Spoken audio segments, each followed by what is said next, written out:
All right, guys, I'm huffing and puffing, but today I want to show you guys how to form the lying leg extension, show you guys some cues, what you guys can apply to your training to make this exercise more effective.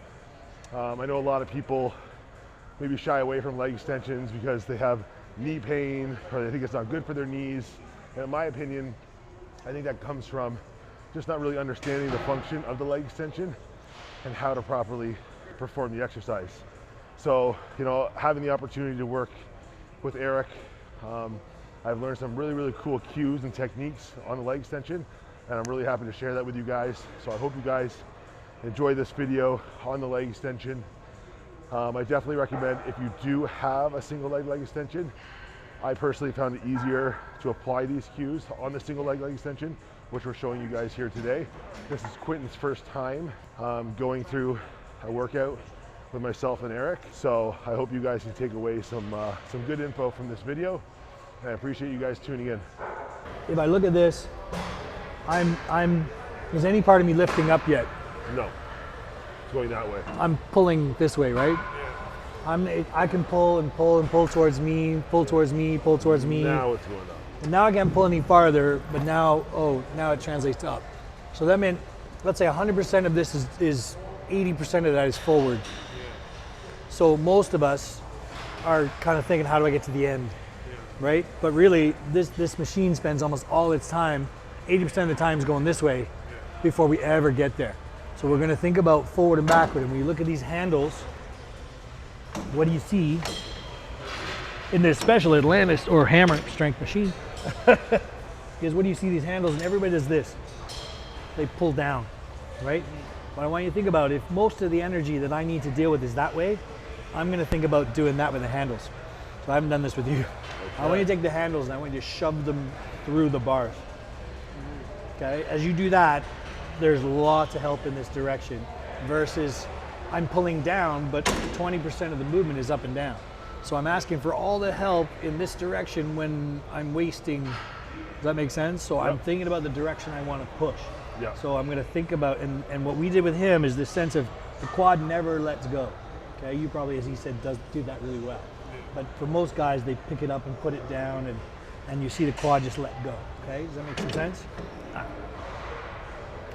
And so there we go. So we're going to think about those handles being shoved through the screen. Feel the difference how that changes it? Yep.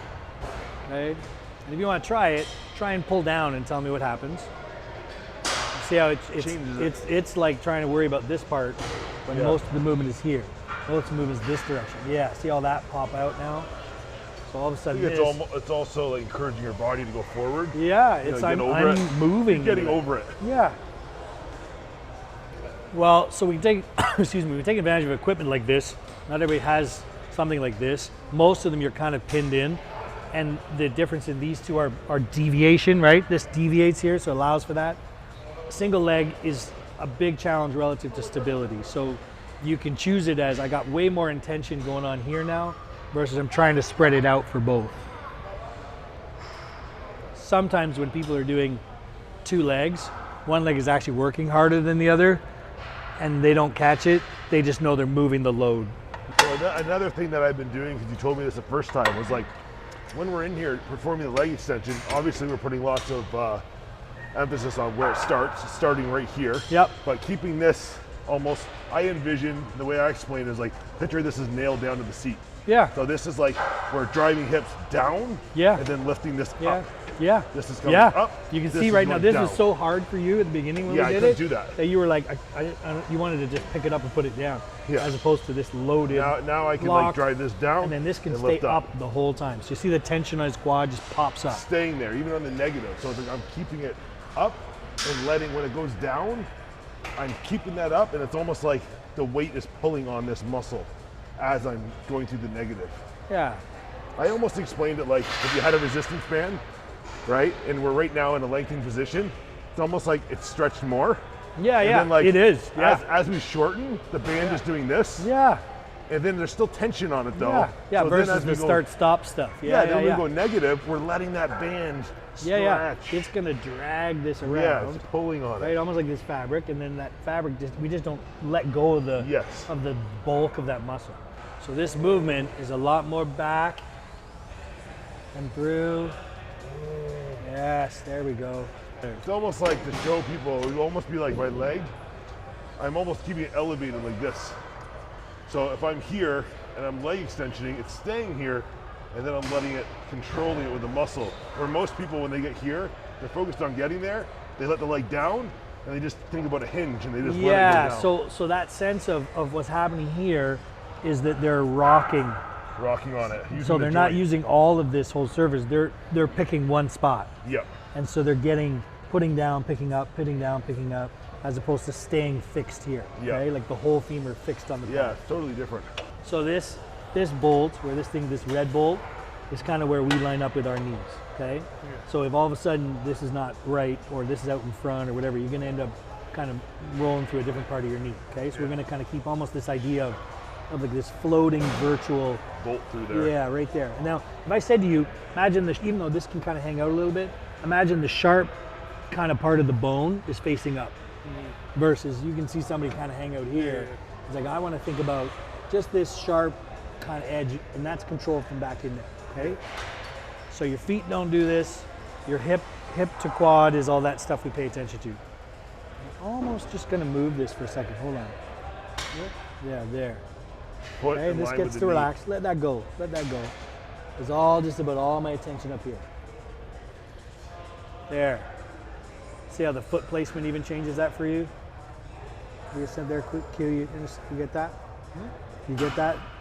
Just letting that fall, and all your concentration, this falling around here, and this coming up here. There you go. There, you're grabbing it. There. So he needed somebody holding his knee. Val, get over here. Hold my knee. There you go. So is his shaking because of the... It's challenge. Negative. It's challenge, yeah. Muscle. He's challenged. He's not used to having to hold it still. First 3 workouts, I shook like a leaf. Go. Mostly because I scare Dorian. That's why I scare Dorian. A lot of leaf shaking. There we go. You should have seen Morgan on this when I did it. Oh yeah, I would have paid to see that. There you go. Backwards and forwards. Up and up will take care of itself. We're literally pushing forward around a corner. Yeah, there you go. Okay, so for most people, this is really relatively idiot-proof exercise. Yeah. So this idea of just helping them understand where that stays still, right? And you can see he's even starting to shake. And even if I give up the top, it don't matter. It's back and forth that we matter. Yeah, there you go. And all he's doing quick, he's just pulling this backwards. There you go. Squeeze, squeeze. Yes. And keep it. Yes. There you go. Just keep it here. Yeah, this is that sharp edge, it's facing up. Yeah, there. Oh yeah, there it is. So the control is the thing that he picks up and loses. There you go. Yeah. Yeah, that sharp edge up. There you go. And it's backwards right away. There's no downwards. Backwards right away. Backwards and get out of it. There you go. Backwards. Through. Good. Yes. Through. Through. Yes. There you go. Look how hard that was working. Yeah. Crazy. That was better. It's crazy how much he was jumping off. Legs are world class. I'll take it because you got so much muscle mass under you that it's sort of fighting for space too. So that's what you're kind of rolling around is on so much muscle below you, right? Kind of like me, right? And so that's what it's sort of a steering issue because you're running around in this big, huge wall of muscle underneath you. So think about almost how much surface can you get on the pad, not just the ends. Imagine all the surface. Yes, you got it. Sharp edge. Sharp edge.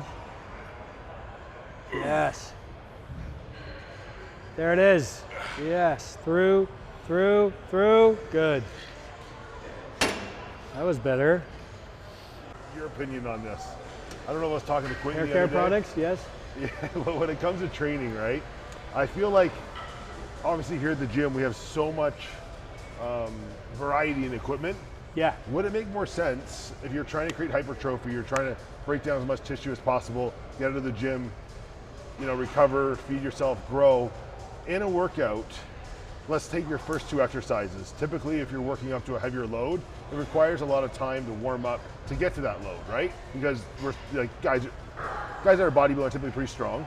So, you know, if we're doing a leg press, or you're doing a squat or a bench press, Yeah, we might be 4 or 5 sets. Yeah, takes you like 6, 7, 8, 10 minutes to get to that first set. Sure. And a lot of people, I feel like, are doing one hard failure set and then they move on.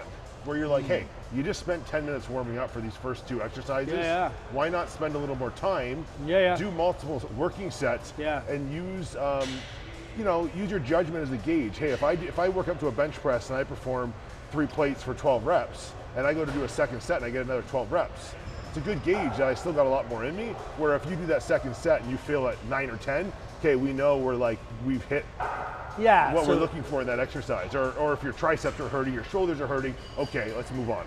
Yes. So I think, a lot of questions in there, like in terms of like probably a lot of stuff that comes at you, social media, like what's the best, you know, and so failure is the big deal. Because most guys are saying, oh, I'm doing sets and sets and sets to warm up, and they're not actually training 135 that's for 15 reps, and they go, I could do 50 reps, or maybe, but I don't, I'm done, move up, to get to their working sets. And if you start saying I'm failing at 12s, you still have room to go way up into the 5s. Yeah. But we're not training that. We're in a hypertrophy space. I'm like, spend more time kind of thickening up the top. Like I'd be like, you got time, as long as you're not seeing, with certain rest, I don't see a 12 turn to an 8. Yeah. It's like, oh, why are we, you know, okay, we're done. Yeah. You know what I mean? Yeah, I absolutely totally agree. The change that I made lately was like, hey, you know what, my first 2 You can do more volume at the top. Yeah, especially those first 2 exercises, because by the time you get to that 3rd exercise, I feel like your strength is already declining because you're fatigued. So you can jump right into an exercise usually, and your first set can usually be like a failure set of 12. You know what I mean? Without spending time warming up. Well, no, you're relatively warmed up. Yeah, you're warm, right? It's not it's mostly a skill. You can play with exercise selection that makes prescription change that and say like, wow, this little piece of this is this by the time I got to that. Especially if I did 3 exercises that were becoming that exercise. Yeah, especially if you take your first 2 exercises, you do like multiple sets of failure, whether it's like 2, 3, 4 sets. By the time you get to your 3rd exercise, you're pretty smoked. You've already done 6 to 8 sets of failure. Like you're, you know. Yeah, guys are like, oh, mission accomplished. Failure in this. Yeah, absolutely. Yeah. The big thing is that fatigue versus exhaustion. Yeah. Like when you get into powerlifting / Olympic lifting, workouts last like hours. Yeah. A lot of preparation. And they are like exhausted neurologically versus workouts that become, wait, why are we still here 4 hours later? This is not a workout anymore. Yeah. You know what I mean? Yep. All right, guys, so we're just getting finished up here on the leg extension. This is Quentin's last set. He's definitely feeling it, something that he's never done before. And you can see on the negative, he's shaking. So it's pretty cool. I hope you guys enjoyed this video. If you guys want to see more videos like this, comment down below. Love hearing from you guys. And like I told you guys before, I'm new to a lot of this training and I just want to share this with you guys because it's been helping me so much. So I hope you guys are enjoying it. Until next time.